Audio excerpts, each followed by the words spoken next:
Sanbonan. Good afternoon, everyone. I'm going to teach the white people in the room an interesting phrase on how to greet black South Africans, which is, Hola makenge. Say it with me. Hola makenge. Hola makenge, yeah. So it's a street phrase that basically greets people in a way that shows affinity and familiarity. I am the last speaker of the day, so I'm standing between you and lunch. So before we do that, though, I want us to shake things up, literally. So if you can all stand up with me, please. I'm going to teach you an energy exercise. Don't worry. I promise you, you're all going to be laughing like children by the end, okay? Just really follow me on this one. It's also going to help your digestive systems, and it's been proven to help open up your appetite as well. So this is an energy exercise I learned in theater just before we get on stage for a performance. And basically how it goes, it's a little bit physical, so just make sure you've got enough space around you, is you're going to shake your right hand, but you're going to count down. So how it's going to work, and you're going to use all four limbs. You're going to go 10, 9, 8, 7, 6, 5, 4, 3, 2, 1. 10, 9, 8, 7, 6, 5, 4, 3, 2, 1. 10, 9, 8, 7, 6, 5, 4, 3, 2, 1. 10, 9, 8, 7, 6, 5, 4, 3, 2, 1. 9, 8, 7, 6, 5, 4, 3, 2, 1. 9, 8, 7, 6, 5, 4, 3, 2, 1. And you're going to keep going until we count down to 1. Now, you're going to notice something very interesting, but I don't want to spoil it for you. Let's just start and do it together. Are we ready? I actually need you to count with me out loud. That's part of what's going to wake your brain up. Are you ready? All right, let's go. Right hand first. 10, 9, 6, 5, 4, 3, 2, 1. 10, 9, 8, 7, 6, 5, 4, 3, 2, 1. Let's go. 10, 9, 8, 7, 6, 5, 4, 3, 2, 1. Let's go. 10, 9, 8, 7, 6, 5, 4, 3, 2, 1. 9, 8, 7, 6, 5, 4, 3, 2, 1. I'm here. 9, 8, 7, 6, 5, 4, 2. 9, 8, 7, 6, 5, 4, 3, 2, 1. 8, 7, 6, 5, 4, 3, 2, 1. 8, 7, 6, 5, 4, 3, 2. I don't see you, bro. Don't cheat me. 8, 7, 6, 5, 4, 3, 2, 1. Let's keep. 7, 6, 5, 4, 3, 2, 1. Come on. 7, 6, 5, 4, 3, 2, 1. Come on. Yes. 6, 5, 4, 3, 2, 1. 6, 5, 4, 3, 2, 1. Come on. Yes. 5, 4, 3, 2, 1. 5, 4, 3, 2, 1. Come on. 4, 3, 2, 1. 4, 3, 2, 1. 4, 3, 2, 1. 3, 2, 1. 3, 2, 1. 3, 2, 1. 3, 2, 1. 2, 1. 2, 1. 2, 1. 2, 1. 1, 1, 1, 1. Yes! There we go. Are you awake?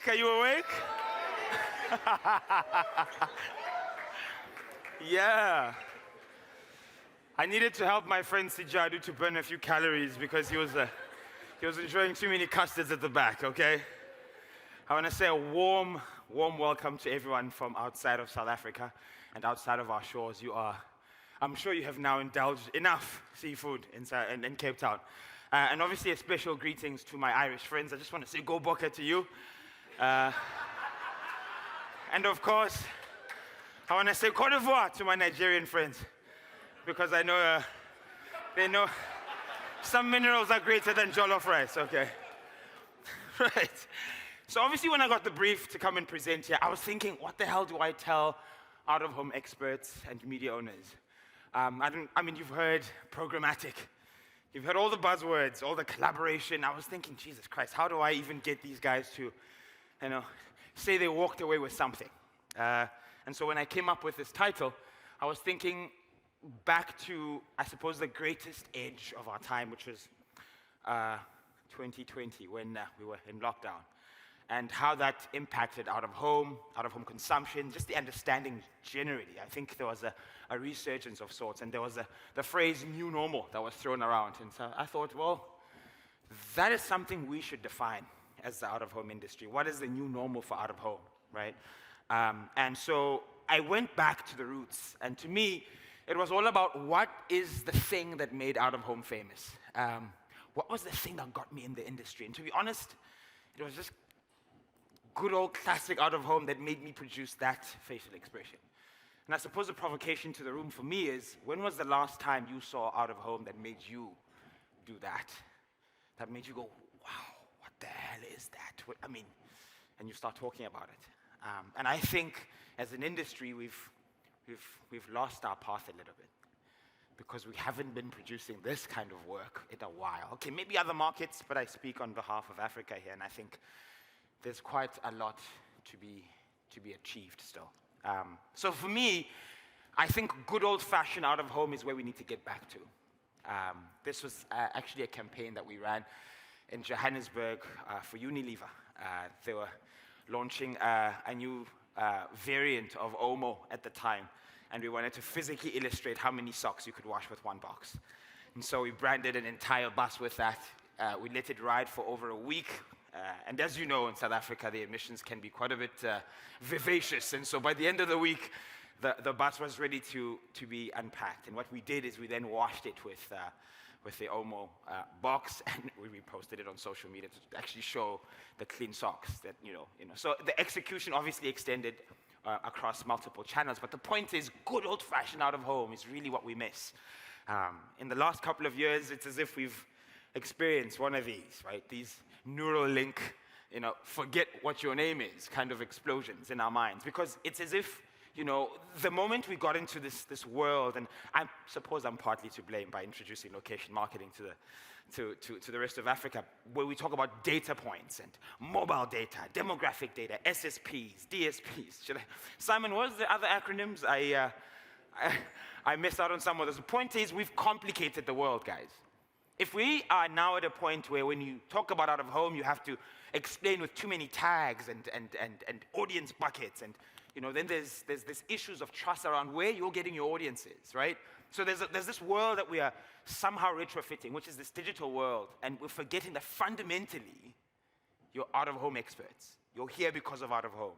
The other stuff is, I think, the stuff that's supposed to make things a little bit more jazzy, a little bit more accountable, a little bit more sophisticated, but it's not the end-all be-all. They're supposed to add on top of what it is that brought us here, which is classical out-of-home that makes brands famous.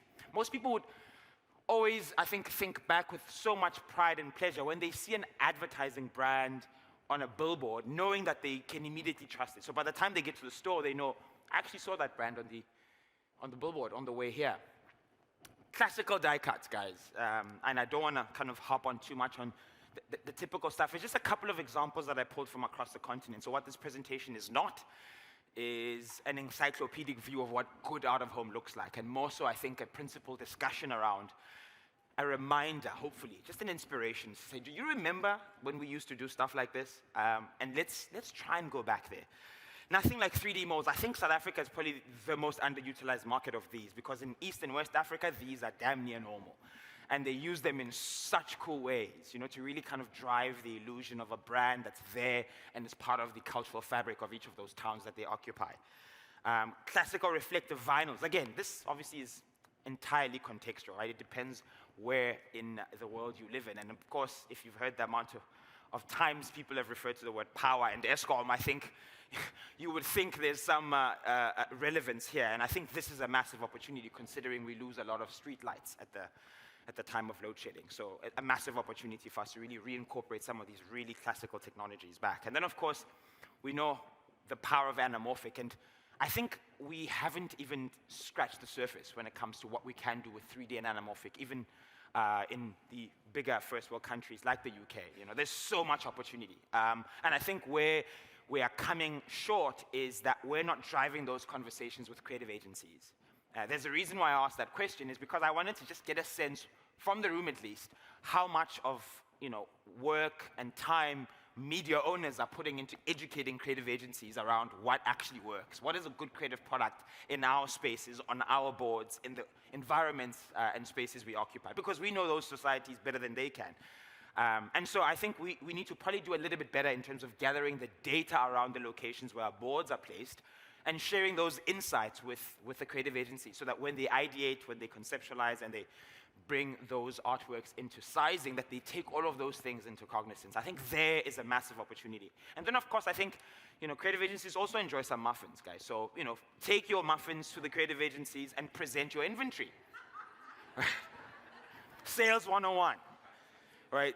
They love that stuff. And to be honest, I've done a few of those with creative agencies, and you have no idea how much they learn and how much they say, wow, I didn't know that about that channel. I didn't know you could link up, channels like that. Because they're creatives. They don't fundamentally understand data or anything that has to do with integrating multiple channels into one big picture. All they see is this great comm strategy and a great payoff line for the most part, and that's it, because they're just concerned with winning a lorry or a can.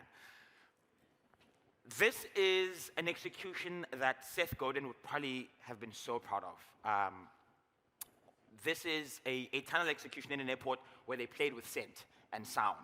So he called this in classical advertising 5D branding. It's just branding that really just engages the consumer senses to immerse them in a slightly different world. And I think, the likes of these, airport corridors that we've got, there's so much we can do there. Jacques, Provantage, I'm just hint, wink, wink, nudge, nudge. Thank you.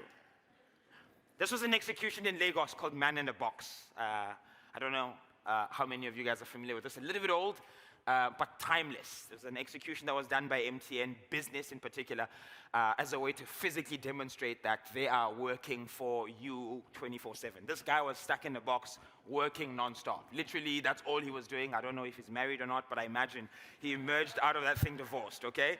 He was working day, night. And so it started creating intrigue, and it drove conversations online, and it went viral. It exploded all over. And when the press release that was, obviously waiting already, was released, I think it really completely consumed and drove up a lot of sales and brand equity for MTN Business and Market in Lagos.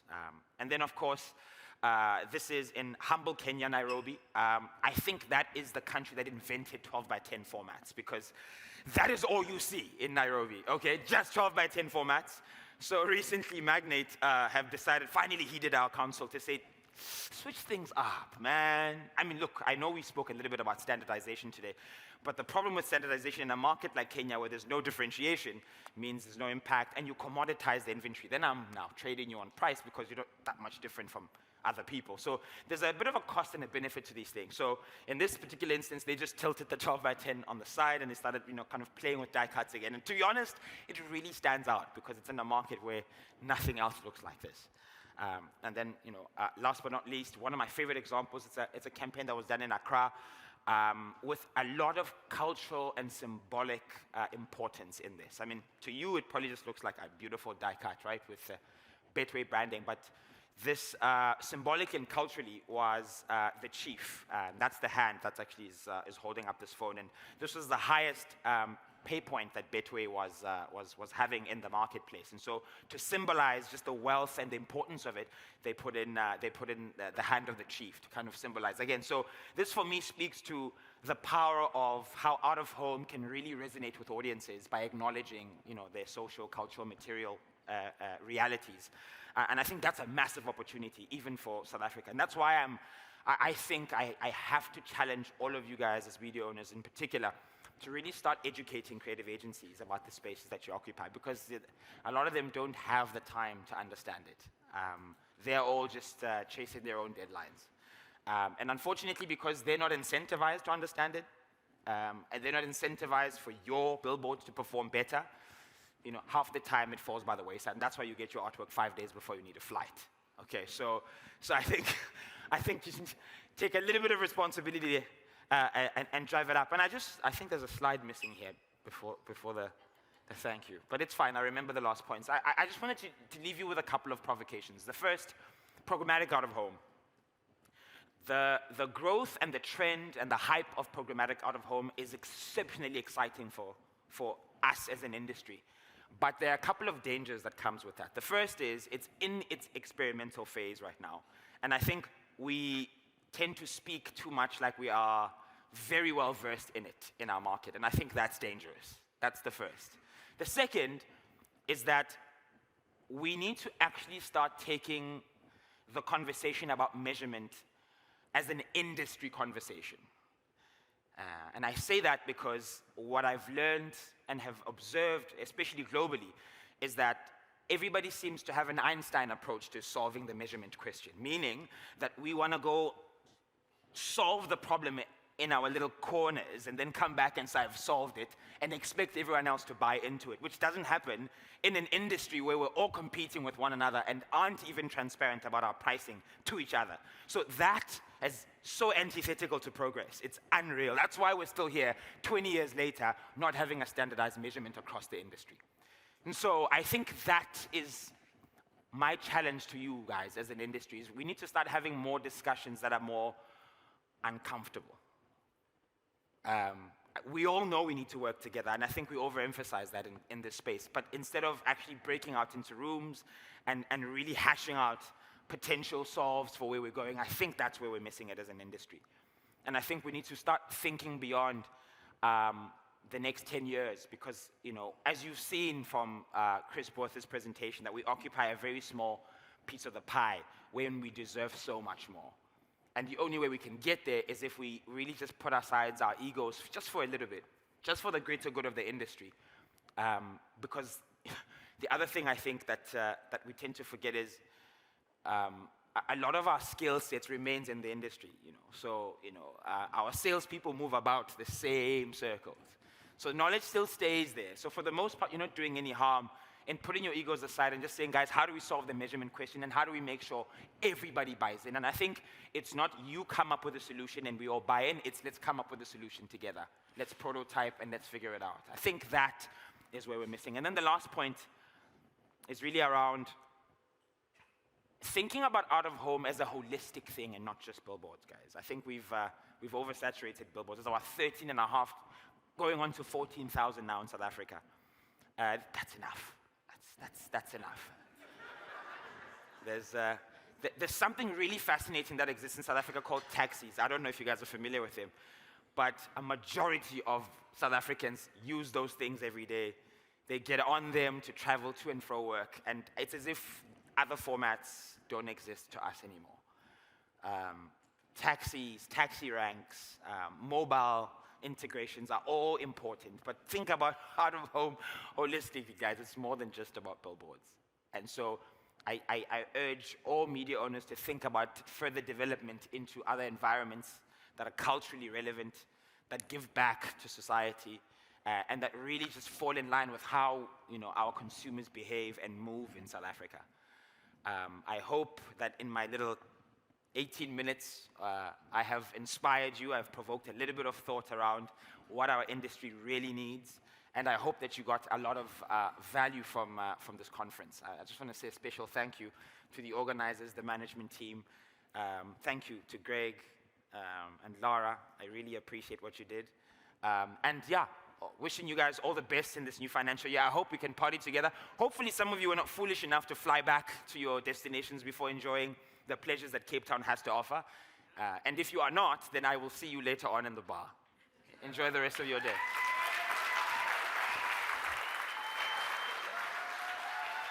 That was great. Thank you.